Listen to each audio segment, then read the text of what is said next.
you really want me on the team? What's your approach to recruiting? You want first place, come play with me. You want second place, go somewhere else. Like, I would watch Magic play. I'd watch Michael play. And I would see them do these unbelievable things, and I'd say, you know, can I get to that level? I don't know, but let's find out.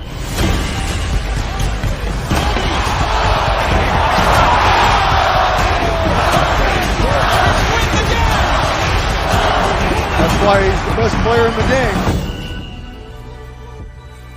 Everything was done to try to learn how to become a better basketball player. Everything. Everything. And so when you have that point of view, then literally the world becomes your library to help you to become better at your craft. So because you know what you want, the world's giving you exactly the information you need to become better at it. Because you know what you're looking for. So many guys tell stories about your work ethic. Yeah. What was really your work ethic like, and for how long did you stay disciplined? Well, I mean, every day. I mean, since 20 years. I mean, it was an everyday process, and trying to figure out strengths and weaknesses. For example, jumping ability. Man, my vertical was a 40. It wasn't a 46 or a 45. My hands are big, but they're not massive. Right? So you got to figure out ways to strengthen them so your hands are strong enough to be able to palm a ball and do the things that you need to do. Quickness, I was quick, but not insanely quick. I was fast, but not ridiculously fast. Right? So I had to rely on skill a lot more. I had to rely on angles a lot more. I had to study the game a lot more. And but I enjoyed it though. So like from the time I can remember when I started watching the game, I studied the game, and it just never changed. It's a good separation for me, emotionally, to be able to put myself in a place where at practice or when I'm training or during games, I switch my mind to something else. I switch my mode into something else, right? For me, it's the equivalent of Maximus, Decimus, Meridius, and Gladiator picking up the dirt, smelling the dirt. It's go time.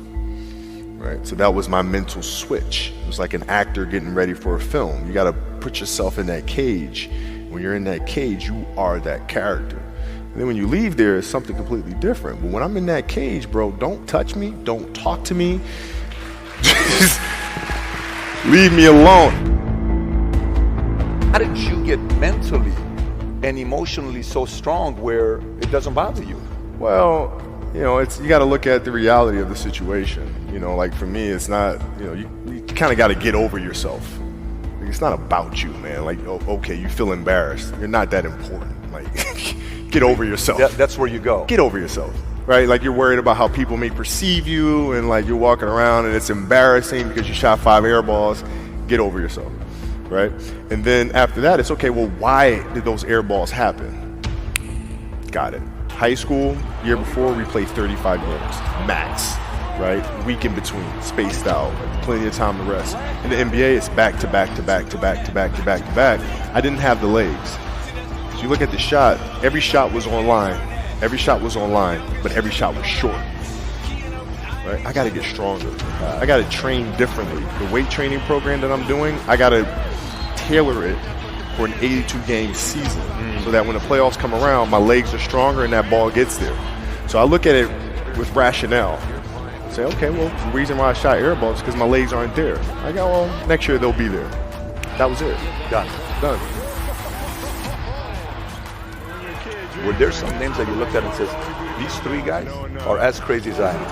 At the time, I deal with what I've referred to as Goat Mountain. I went to Goat Mountain, and I talked to Magic, Michael, Bird, Hakeem Olajuwon, Jerry West, Oscar Robinson, Bill Russell. So I would talk to them. What did you do? What were your experiences? Michael in particular, he's become my big brother. He's been my big brother since I first came in the league. And what was that process like? So I went to them and started understanding the ins and outs of the game, and how they approach things and their level of detail and obsessiveness, and that's what I did. The players that had that passion but weren't willing to commit their entire lives to doing that, right? It's a choice, right? You have other things. You have family. You have all these other things that you have to do. The game can't really be your number one priority. And so I was just looking at that like, man, this is going to be fun. If I'm buddies with you from high school, if I'm a cousin of yours, what happened to our relationship? How did that gravitate when you went into the league and you're determined to become the greatest, or you're determined to become one of the greatest? What happens to our relationship? Well, it suffers. It does suffer. Oh, yeah. Okay. Yeah. And you understood that. You were okay with that. Well, yeah. And the people that love you, like friends and family, like they know that about you. Got it. So they let you be you.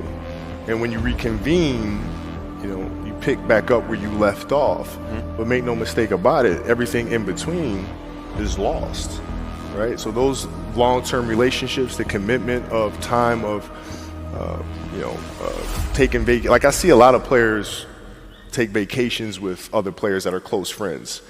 And they'll just take vacations just to take vacations, or just hang out just to hang out. Like I never did that. Why not though? Why didn't you do that? Well, because when I retire, I didn't want to have to say, I wish I would have done more. I don't want that. You know, I don't want that. You know, you got a lot of people paying their hard-earned money to come watch you perform. It's your job to be in shape. It's your job to be strong enough to perform at that level every single night. And as a competitor, I'm not ducking. Like, it's not, oh my God, my back hurts, I'm sore, we got to play Vince Carter and Toronto Raptors tonight. We actually had this happen. We had a game against Toronto in 2000, and Vince was tearing the league up. My back was jacked. Like, the perception of that, like, what? Kobe's missing the game against Toronto, Vince Carter, because my back was really spasming. But people will be like, what? Oh, he's ducking Vince. Excuse me? No, I don't think so. So I would be in the layup line like, okay, there's a lot of days where, you know, you can rest and recover. Today ain't one of them. Your back can bother you any other day. That shit ain't bothering me today. He gonna have to see me today. Yeah. Oh man. Yeah.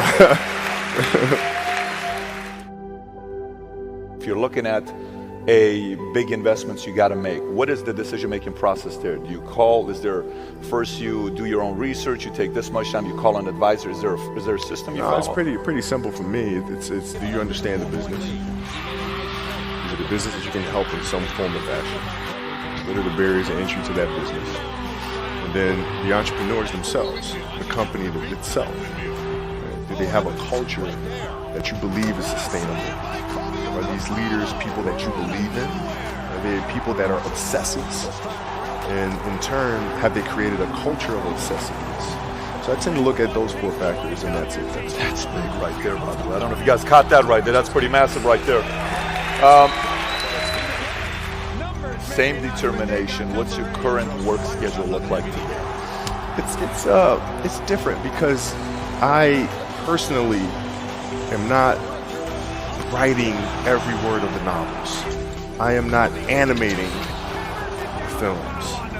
What I have to do now is make sure that the people that we bring in, these obsessives that we bring in, are challenging themselves to do the best job that they think they can do. That's what I'm there for, is for them to constantly look in the mirror and self-assess and challenge themselves. If we have a project and you're saying, okay, I can do that, that's not the project we want. The projects that say, I don't know if I can animate that. I don't know how to write that story. I don't know how to do that. Those are the things we want, because through that curiosity, you'll reach a level that you didn't think was possible. And so running the studio, that's what I'm doing.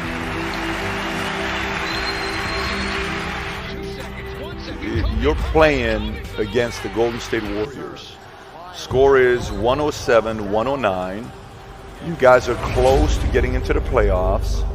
You know exactly what happens in the game. You go up, you're about to take your shot, and then all of a sudden, boom, Achilles happens, right? He went and hit the free throws, and then you walked off the stage. Yeah. You got the surgery done. I went in the trainer's room, my kids are in there, and, you know, they're looking at you and stuff, and I'm looking at them, and I'm like, you know, it's all right. Dad's going to be all right. We'll be fine. We'll be all right. We'll be all right. We'll be all right. As a parent, you got to set the example. You got to set the example. This is another obstacle. This obstacle cannot define me. It's not going to cripple me. It's not going to be responsible for me stepping away for the game that I love. I'm going to step away on my own terms. And that's when the decision was made that, you know what? I'm doing it. I'm doing it. You're a freaking beast, bro. Hey.